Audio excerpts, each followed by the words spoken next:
Welcome, everyone. This is the second series of VERGE Talks, conversations with emerging architects in Australia. So this week we are moving from Melbourne to Sydney, so to the homes of the Gadigal people, which is the traditional owners there. Going to welcome Jennifer McMaster.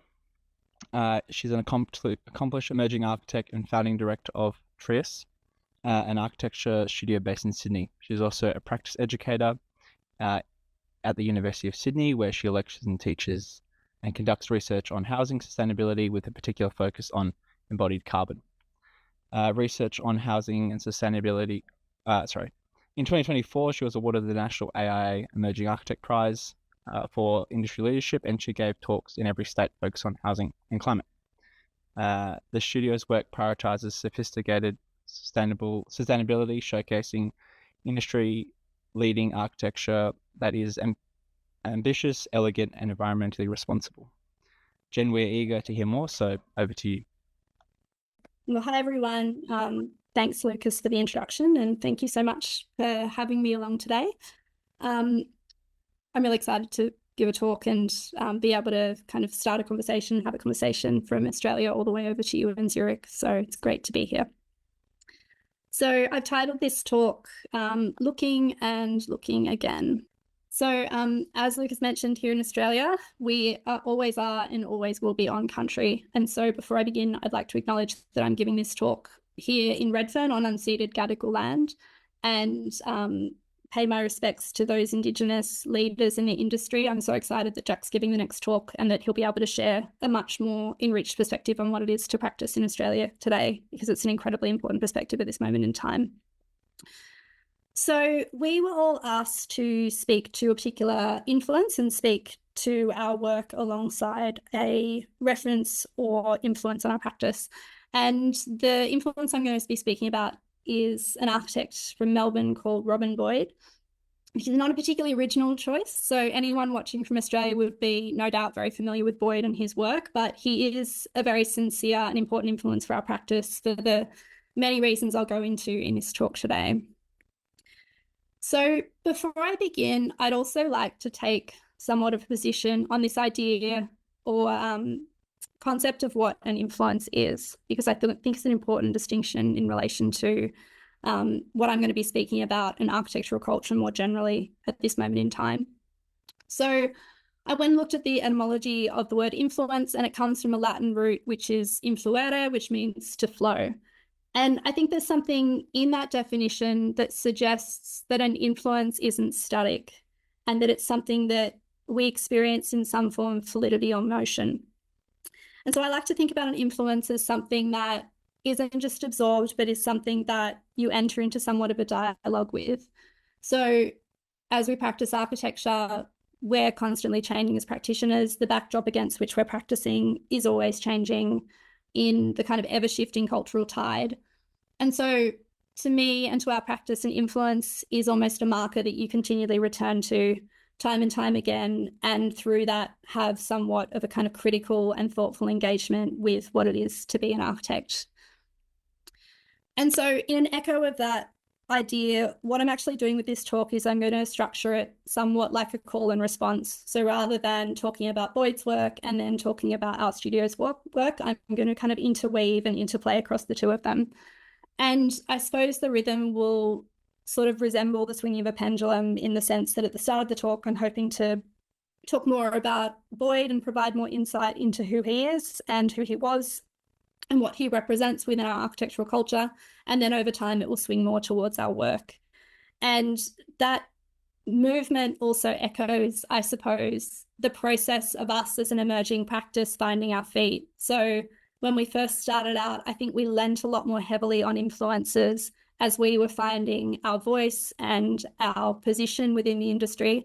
But over time, as our grounding has become more solid, we've been able to kind of establish that a little bit more strongly, independently of influences. So who was Robin Boyd? Robin Boyd, as I mentioned, was an architect from Melbourne, and he was a man of many talents, and he did many, many different things within the industry. So first and foremost, he was an architect who primarily worked on and within the realm of housing. he was also an author and a public critic. So he's someone who gained a lot of traction and a lot of credibility and profile within the Australian architectural, but also the broader cultural landscape. Boyd was born in Melbourne in 1919, and he grew into this, quite known public figure within Australian culture. And so amongst the many, many things he did, he designed and built a number of buildings. So he has an extensive portfolio of work that he completed across a kind of spectrum of practice. He wrote a number of books. He contributed to local and international magazines and journals. He appeared on TV. He gave public talks, and he also taught at two of Melbourne's university. So he was very active and proactive in practice, and he managed to do all of this within a relatively short lifespan because he passed away at the age of 52. He also was active in an initiative that took place in Victoria, but there was a parallel initiative here in New South Wales called the Small Home Service. So it was a kind of initiative that ran from 1947, from the post-war period, into 1971, that was focused on trying to provide housing that had a really good level of baseline quality, but for an affordable price point. And so Boyd basically had a role where he anchored a column in the city newspaper, The Age, and once a week would have an opportunity to write about these designs that were being published in the paper. And in that role and that position, he was able to both advocate for good design and to kind of explain and position good design as something within the eyes and minds of the general public. And so, in short, Robin Boyd was a kind of very, forceful and significant character at a particular and influential moment in Australia's history more broadly, but also within our architectural history. And it's interesting reflecting on him because I almost feel like now he's a larger than life figure, and just the persona has almost outgrown the individual, in the sense that he now stands and embodies all of these different ideas about what architecture is and could be within an Australian context. So the sketch that I have up on screen is one that's from one of his books, The Australian Ugliness, which is his most famous text. It was very widely read in Australia, and it really kind of positioned this idea that the Australian suburbs are anchored in a sense of ugliness, defined by what he called featureism, which is a kind of, cacophonous, kitsch-like conglomeration of elements, as opposed to some kind of coherent architectural whole. And the other thing that Boyd did very frequently in his work and speaking and writing, so this is one of his most well-known projects, the Wall Street House, is he also sought to find a kind of form of an Australian vernacular that felt like it belonged to Australia's climate and context and sort of sense of identity. And this was, of course, at a time where functionalism was rife and there was this sense of kind of internationality proliferating architecture. And he felt that something in that process was being lost.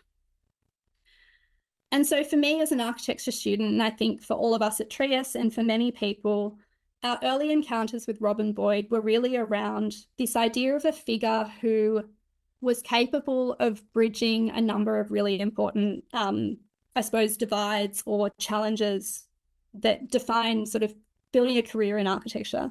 So at Trias, the things that we were really drawn to with Boyd were, first of all, the way that he was able to build a career and a practice model that moved between practicing and producing buildings and then contributing to discourse. But we also really appreciated the way that he was able to speak and advocate for and talk about good design and champion good design, and in a way democratize good design. So it was this idea that your body of work and your legacy wasn't necessarily only anchored to, these one-off, bespoke, ambitious projects, but it could also perhaps be more prolific through your advocacy and words and other ways of having outreach and influence. And so I think when the three of us all started to form a practice, we all met at university, and we would spend a lot of our spare time in between class and on breaks, and once we got graduate jobs, just talking and reflecting on and thinking about housing and the backdrop of housing here in Australia. Australia's architectural landscape is definitely one of suburbs, and that was the experience that we all were familiar with growing up and living in and around Sydney. And Boyd and his writings and his work really kind of shone a light on a different way of thinking about that context. And so as we started to kind of move out into doing competitions and exploring ideas of our own, we found that we started to kind of win competition work, gain a bit of profile and gain a bit of traction in anchoring our own ideas around rethinking suburban housing and rethinking how we could live in the suburbs here in Australia. So these are just some snippets about really early competition work. And it was actually through that early competition work and some of these ambitions we had about rethinking housing in the suburbs that we got our first built commission, which was Three Piece House. And that came about from two members of the public who saw one of our competitions in a public exhibition and reached out to us while we were students and gave us the extraordinary opportunity of designing a house for them. And the kind of core principles of this project being something that's kind of small and thoughtful and has really good, generous passive design principles and has a kind of multi-generational quality in the way it orients around a site and a courtyard is kind of still fundamental to the way that we practice today. The other thing we did when we started our practice in 2017 was we formed into partnership with a prefabricated construction company called Fab Prefab. And I guess in a bit of an ode or a honouring back to that idea of the Smalls Home Service, we worked with them to develop a catalogue of modular housing, which we call Minima. So up on screen here on the left, we've got some of the plans that were in the Small Home Service publication. And then on the right, we've got our first Minima prototype. So Minima's basically began as a 20 square metre, almost micro house that is factory built and can be trucked and transported to site. And since then, we've gone on to build Minimas all around Australia. So the most recent example of this is Practice Ground. So this is one where 5 modules are joined together on a site in Glen Davis, just over the Blue Mountains. And it's another example of the catalogue of housing that we've been developing alongside this Minima project. And so it's an effort that we're making to kind of go back to those roots of thinking about a method of distributing and seeing kind of an improvement in housing quality and good design outside of single one-off bespoke projects. So we've built 14 of these around Australia. We've got about 10 sort of in design on the factory floor at the moment. And we're also starting to do both terrace housing and transitional housing for some not-for-profit groups, which is really exciting as well. And then I suppose as our practice has kind of morphed and grown and matured, the other thing that we've started looking at Boyd more forensically for is the quality of his architectural work and the kinds of ideas and foundational sort of spatial and experiential qualities that underpin his work. And a really key influence in that regard on our practice has been the work of the excellent Australian practice, Baraka Wright, who I hope everyone knows. On the left of the screen is an image of their garden house project, and then on the right is a book that they've written titled Spatial Continuity that focuses on Robin Boyd's work. And in that book, they talk about how they and their practice are, as they say, inching forward in this lineage that was established by Robin Boyd here in Australia. And I think that speaks to something that we and many, many practices in Australia feel, which is that despite the fact that Robin Boyd is such a well-known and prolific figure and his work is extremely well recognised here in Australia, there is still so much to garner and learn from it. And I suppose some of the key things that we find ourselves curious about with Boyd's work and have been curious about for some time in our practice are ideas that I'm kind of going to run through in sequence now. So the first is this I suppose, diagrammatic clarity and simplicity that is evident in Boyd's work. So this is a series of drawings taken from Baraka Wright's book of the Holford House. And you can see both in the kind of longer site section and the shorter building section and that axonometric drawing, this incredibly elegant, refined and contained architectural form that has a dialogue and effortlessness in response to its site and where it's sitting and how it's arranging space. So there's simultaneously complexity and layering and a sort of simplicity and elegance in the way that the final building is resolved in this sketch form. We're also really curious about Boyd because despite working in the realm of housing and in fact by concentrating on the realm of housing, he managed to experiment a lot around these ideas of how we might live. And this is something that we're finding as we start to get more trust from our clients and we start to get more confidence in our own design ability, that we're really seeking these opportunities to test and explore the boundaries of what domestic space might be. The reality is that we spend so much time and so much of our lives within our homes, and they're kind of these containers and opportunities for facilitating all these different ways that we might live and interact and kind of fulfill what life has for us. And Robin Boyd was someone who kind of understood that latent potential of a home, and in doing that created buildings that had a certain sort of freedom and indeterminacy and fluidity that made them really joyful and really experimental, not just to kind of look at as an architect, but no doubt to inhabit as someone who was living there.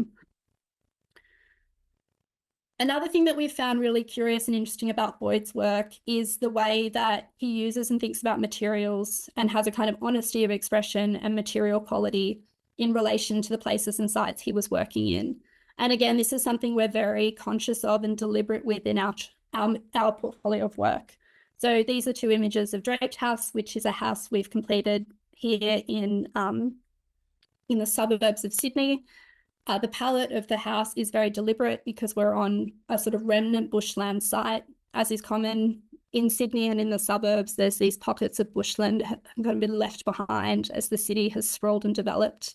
And this house kind of picks up on that in its material palette with these fibre cement panels that are mottled and grey and speak to the ghost-like quality of the gum tree, with the hardwoods that kind of leach and bleed down with their tannins, and with the kind of sandstone boulders that were uncovered and repositioned around the site. And then the last thing that we're quite curious about with Robin Boyd's work is what I see as his really instinctive and instinctual understanding of what it is to live in Australia. This understanding of our culture and our cultural rituals around how we live and how we gather, and the possibilities that unfold living in our climate. So Boyd worked on the east coast of Australia, and while there are a range of climate zones up and down the east coast, it still is a relatively mild and temperate climate, particularly compared to where you are over in Europe. And with that, there's this sort of opportunity to live outdoors, undercover, indoors, but with breezes and with a sense of shelter, but also a sense of openness and porosity. And I think that Boyd was able to kind of explore and exploit that in these really free and joyful and interesting ways that opened up all kinds of spatial possibilities within his architecture. So here you can see the section and image of the Arnold House, where a balcony kind of projects out underneath a broader ceiling that simultaneously reaches out into the landscape, but also has this sense of containment and protection within what can also be a really quite harsh climate here in Australia. The last ideas that Boyd has really kind of imprinted on us, and this has come through the framework of Baraka Wright and their research into his work, is this exploration in this sense of what they describe as spatial continuity. So I've actually just photographed my highlighted copy of their book to talk through this idea and its kind of dialogue and impact on us in the practice. But what they talk about in their book is this idea that as architects, we often think and establish our work within dualities. So really particular ones being things like a home or a building and a landscape, inside and outside, day and night, a living room and a bedroom, and so on and so forth. And that these become really common ways to structure and think about architecture and space. But what they argue that Boyd does is that he virtually conjugates these ideas with the term or rather than and in doing so thinks about space much more as a continuum of experiences and possibilities rather than as these singular modes. And there's something about that idea of thinking about space as being something that exists on a continuum that can simultaneously be dark and light, or wet and dry, or capable of being more than one thing, that I think unlocks so many potentials in the way that we can make and investigate spaces and homes as architects. And the other thing that Boyd did really provocatively and quite so presciently in a certain way is he had this sort of innate understanding and respect for landscape and ecology. And landscape in Australia is a kind of very contested idea because inevitably, we all are, and we're all working on country, on unceded and Indigenous land.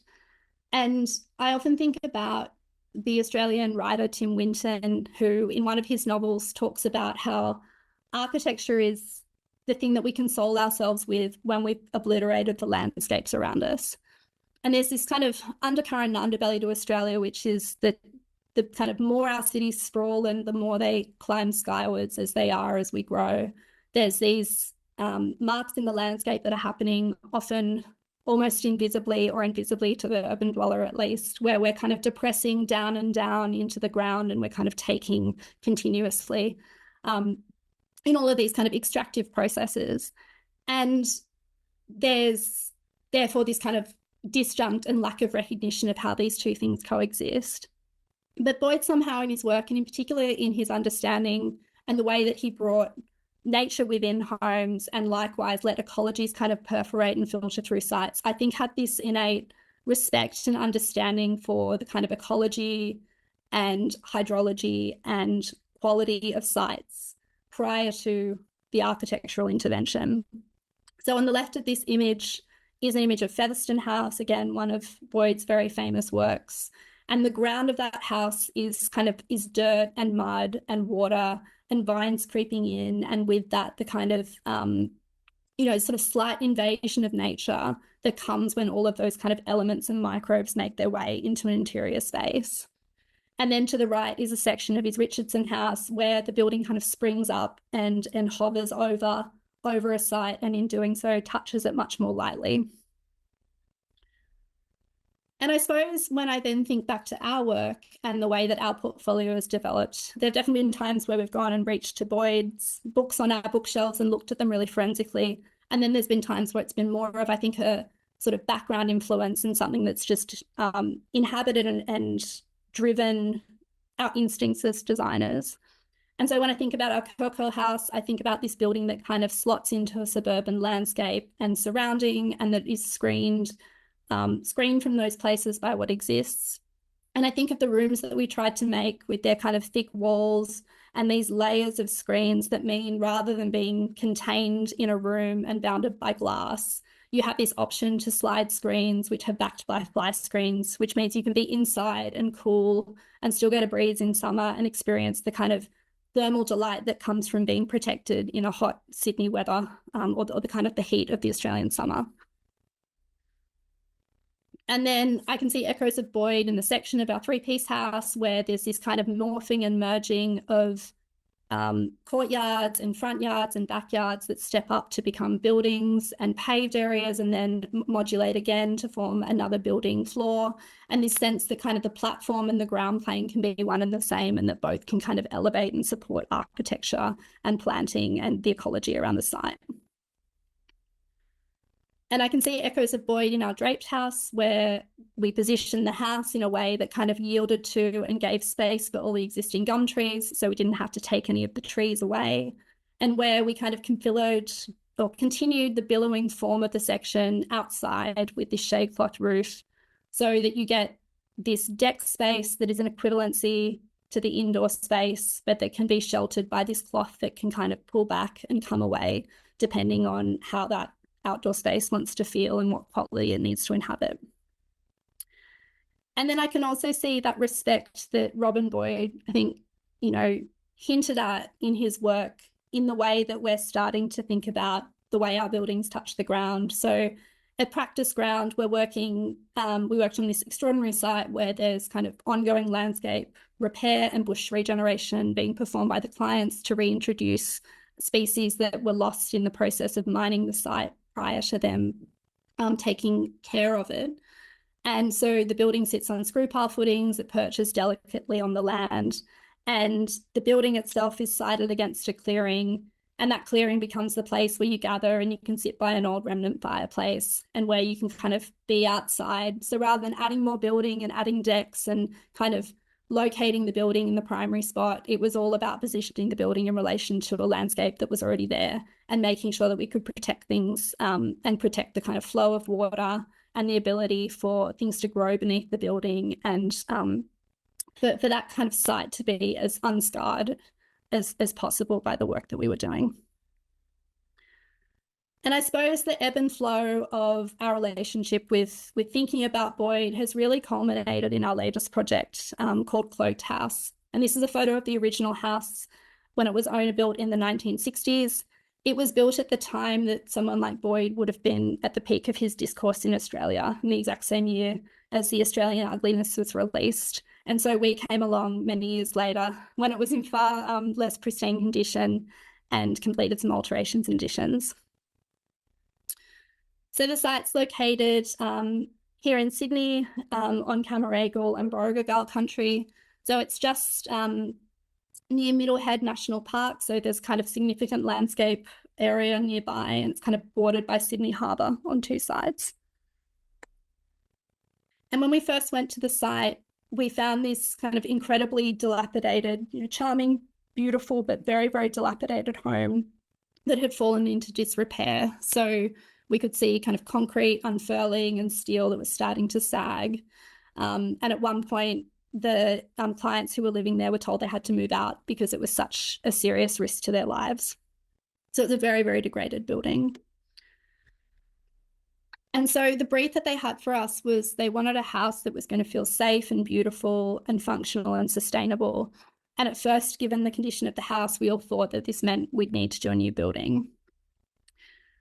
But I suppose around the time that they came to us, we as a practice were going through a bit of a reckoning. And I think culturally in Australia, we were going through a bit of a reckoning where we'd sort of seen a period when all around the world, but also here in Sydney, we saw our school students and many people, including our practice, walk out of work and go and strike for the climate. We'd had the Black Summer where not only all of the affected areas, but our city was just painted in this kind of awful acrid smoke. And it felt like everyone's levels of climate awareness were skyrocketing because it just felt so incredibly inescapable all around our city and our kind of peripheries of Sydney. And I suppose at the same time, I also look back and I can see this shift that was happening in the industry, a very important shift around all of our collective awareness of embodied carbon and this broader cultural movement and flow that was happening where we were realizing that the best thing that we could do was build as little as possible whenever we were encountering an architectural project. So we sort of took all of this back to our clients and posed back to them whether or not this needed to be a new building and if we could save it instead from demolition. And around the same time, we had a neighbour knock on the door of our client's house and hand them this incredible photo album of images of the house being built. And it turned out that the neighbour who lived down the hill was this man, John Crawford, and this is a photo of him at 16 while the house was being built, because it turned out his father had built the house back in the 1960s. So we received this family photo album of old film photographs that John had taken, and they just displayed this kind of love and care and memory and story that existed within the bones of the building, despite the fact that it was kind of unraveling before our very eyes. And there was something in the spirit of these photographs, and I think that connection to somebody else's memory of it through time that also made us resolve to keep it. So we shifted the conversation with our client from thinking about it as a new build and instead repositioned the house as a radical renovation. And what that basically meant is that we stripped the building out quite significantly, but we kept its superstructure. So the main steelwork, the concrete floor slabs, and all of the external blockwork we kept. And then the facade and the interiors were basically redone and reimagined. We did a number of upgrades for safety and longevity to make sure it didn't fall down the hill. And then we optimized the building so that it got better light, air, and outlook and improved and eradicated all the damp.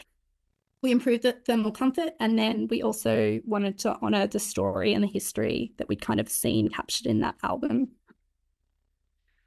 So the first sketches that we did involved sort of thinking about the floor plate from first principles, expanding out the internal atrium at the center of the house and introducing a garden, and then rebuilding the balconies that were falling apart to the north. And so what that did is it gave us an opportunity to kind of reorient the housing section around some core passive design principles which operate really well in the Sydney climate. So the balconies become a buffer to the hot northern sun. They mean the sun can come inside in winter and warm the home, but they protect and shade in summer. And then the shortening of the floor plate with this new kind of double height atrium courtyard meant that suddenly we could get cross and stack ventilation, so the house could kind of breathe and get light again. And then in this sketch, we basically kind of explored and resolved this idea of every room having a new adjacency and relationship to light and air and garden. So these are the final floor plans of the house. You can kind of enter the house in here from the street or via car. There's no carport or garage structure, so you can sort of drive through on a gravel impermeable path. And instead, the house is kind of unfenced to the street and has a really beautiful garden. Then you enter in on a bridge and come across into this kind of balcony-like room that connects to the outside. And then to the south are two sort of more retreat-like spaces for reading and study.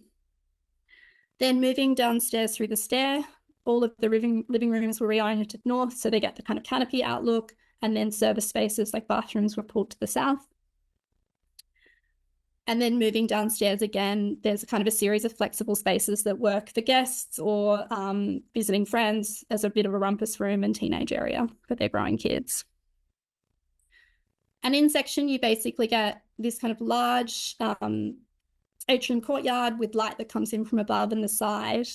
And then these three levels that all relate to the site and the kind of surroundings in a different way. So up above is kind of balcony-like, looks out to the trees and connects to the sky and the canopy. And then as you move down the building, that experience becomes more intimate and cropped. And then in the bottom, there's this opportunity for the spaces to be really cool and cave-like and kind of embedded in the earth. And so you can live across the house really seasonally, kind of up high in the sun and in the light, or down the bottom in the cool. And so we tested the design through models, and we kind of worked back and forth with the archival photos to make sure it was referential, but also fresh. And we also kind of thought about the design of every facade really carefully. So everyone's a patchwork of, new and enlarged and augmented openings, some that were existing infilled in different ways. So there's kind of this trace of the old building and then a new layer being added with the openings as well. And we did a lot of this by also doing a process of thermal modelling, which is something we've started doing in our practice. We do a full thermal model of all of our buildings. And in this process, we managed to get the heating and cooling loads to a third of what's specified in most climate guides, including in Passive House. So we were really happy with that. It's a boring and not very pretty slide, but one that's really important to good architecture, we think. And we also went through this process of recloaking the building. So what had been blockwork and really leaky and underperforming was kind of weatherproofed and sealed and insulated and able to get a new timber skin. We also were able then to, with that model, to have these great conversations with our clients about this idea of what comfort and thermal delight and variation throughout the year was going to look like in their house. And so could steer them away from kind of just needing to,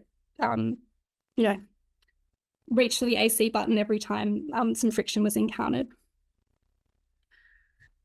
When we were in the build, we went through a really extensive process of material salvage. So we kind of deconstructed and pulled the building apart with our builder to work out what we could reuse. We pulled through mosaics and splashbacks and details from the old joinery. And then they all came into the existing house. So this is the appearance from the street. You can see how welcoming and porous and open it is to the neighbourhood. And then the way the garden kind of references what was there before with its remnant stone boulders and this layer of planting, these kind of reintroducing habitat and wildlife linkages up from Middlehead. And then this is the building from the street. Again, by keeping the building, we were able to keep the trees and retain the site and the garden, which was so important.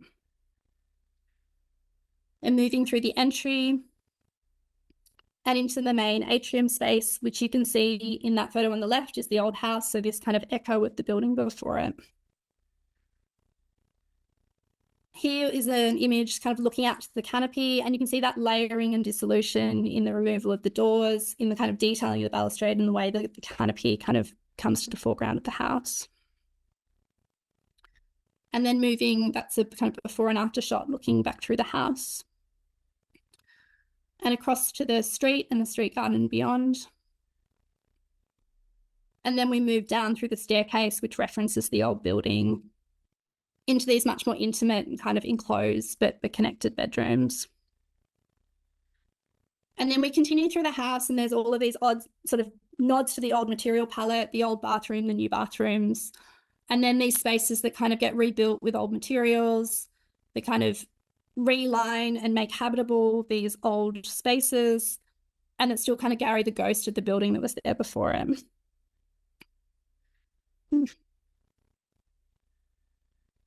And the last lesson was one that we learned on site, which was around pulling the landscaping and the kind of architectural interventions as close to the building as possible so that the footings had as little impact on the landscape as possible, and we could reuse all the stone we found on site.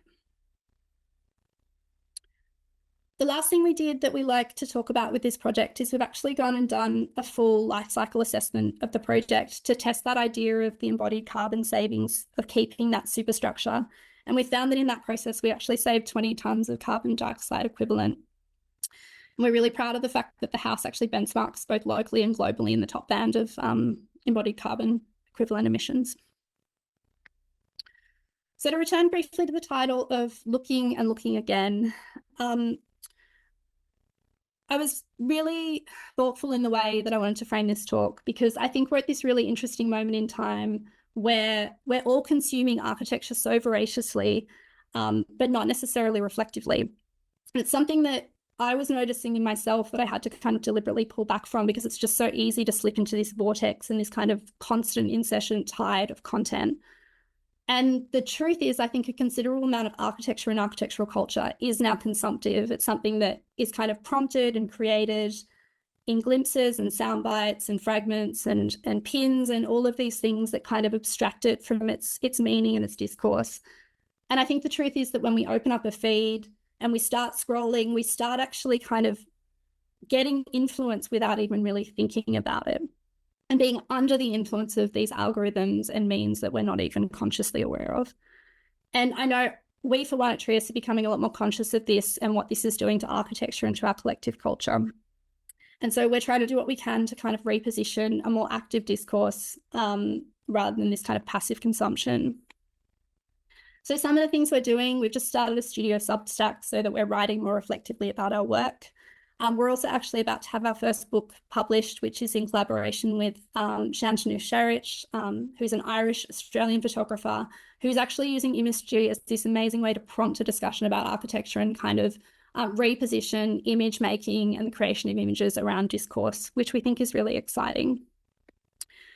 And I suppose to me, at this moment in time, when I think about that ongoing flow and the influence of Boyd on our practice, I feel like that's where it's currently anchored, is around this idea that to be architects at this moment in time needs to be an active process, and that it's by kind of engaging the discipline, engaging in discourse, and not letting our influences just kind of wash over us unthinkingly, that we're able to both kind of contribute to and reinforce this process of the importance of honouring precedents and looking again at built work to make sure that we kind of internalise its lesson and understand it holistically, not just stylistically. Thank you so much. That's the end for me. I look forward to seeing your faces because I'm talking to a blank experience. So thank you very much.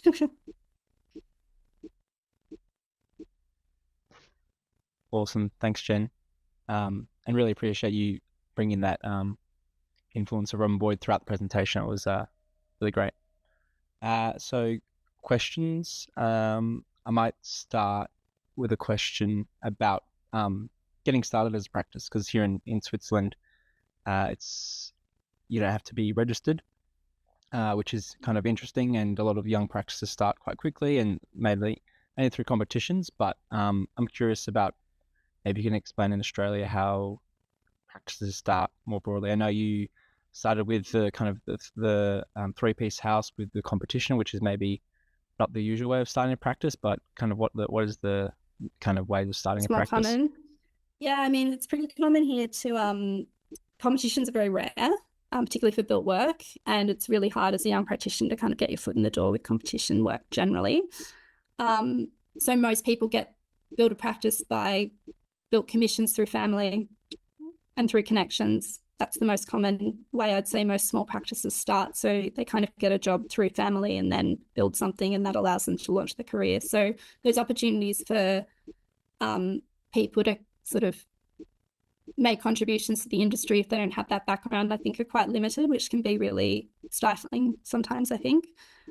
We just got lucky. We were really lucky in that regard. Yeah.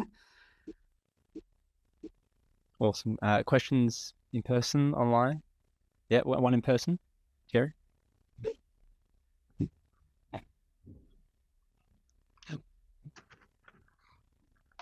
Thank you very much for your talk. It was really interesting to hear how your studio sort of takes some of the ethos of Robin Boyd's exploration of site responsiveness and experimentation and how that applies to your work.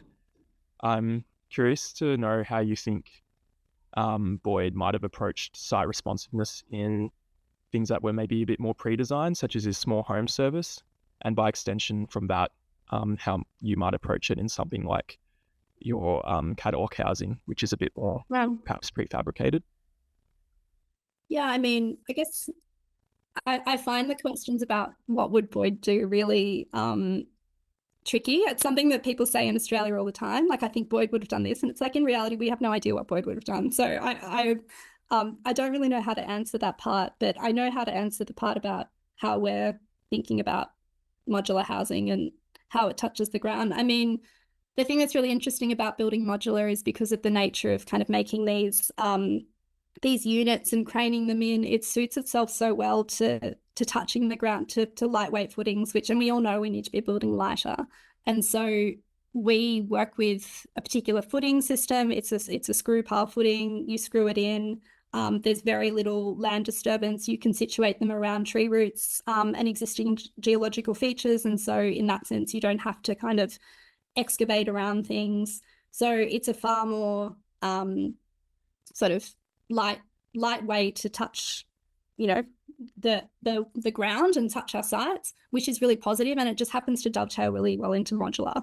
So in that sense, it's kind of it's both the logical response and the most site responsive and site sensitive response, which is perfect. Yeah. Thanks so much. Alex, you have a question? I do. Great talk, Jen. Really lovely. I've seen lots of photos of Cloaked House, and it was really, really lovely to get a lot of detail. I guess my question is mostly around being able to convince the clients of that project to do less, because it feels like that conversation is one that as someone entering projects that involve going to a site and there being something there already, and just being able to convince people to do less is a really valuable lesson. So I'm wondering if you have any reflections on the initial stage of that project and being able to convince people to do less. Yeah, it's a really good question. I mean, I feel like one thing we talk about a lot in our practice is finding ways to speak to people on different levels, because not everyone is going to be there on an environmental argument, for example, but a lot of people might be there on a kind of economic or emotional argument. They don't want to tear a building down because it means something to them or to someone else. And so we always try and find the thing that we feel like will convince a client, even if it's not the thing that resonates most with us. In that particular project, they actually needed kind of logical convincing. So it was an engineer. So we got an engineer to write a report and sign it off. And once we had an engineer say it was okay, then we were kind of all right. But they were pretty on board with the kind of size and sustainability. And actually, if we built a new house, they wanted it to be smaller. It's a bigger house than they wanted, but it was the house we had, so we made the most of it. But I think there's a really strong economic argument now. I think there's a really strong argument around building quality, because a lot of older buildings are made of more kind of solid and strong material. And I think in Sydney and Australia, there's actually I think what we did at Cloaked House is very replicable. And we now are actually doing it on about 3 of our projects, this practice of kind of having a building, reskinning it, replanning the interior, because you keep all the high embodied carbon elements, but you can kind of completely transform it. So you still get that kind of architectural project, but you've had so much less impact. So it's almost like a strand of practice we're now doing within our work. And that when we're talking to clients, sometimes we'll even do 2 schemes, we'll do a new one and then we'll show them that one. and we just kind of back that one, and most of the time they pick it, which is really exciting. So because it's so inventive, it's such a nice way to think about a building. You kind of keep all that history and story and carbon and save a bunch of money, and you're not knocking down the trees, and you're not putting in footings everywhere and like carting out skips worth of stuff. So it's just a good way to build. Yeah. It seems like there's so much, it makes so much intuitive sense, but then the only way, it's only kind of in reflection once you've done all of the calculations that you can see the value in it, which seems like such a shame. Yeah. It's hard to convince people to just let you do it, and then it becomes evident once you've done it that it was the right thing to do. Yeah, it can definitely be hard. But I mean, sometimes it's also, you just can't, this is our industry, you can't change your client. So you just got to try and get the best ones you can through the door, which is also why we write and talk, because then you get better clients.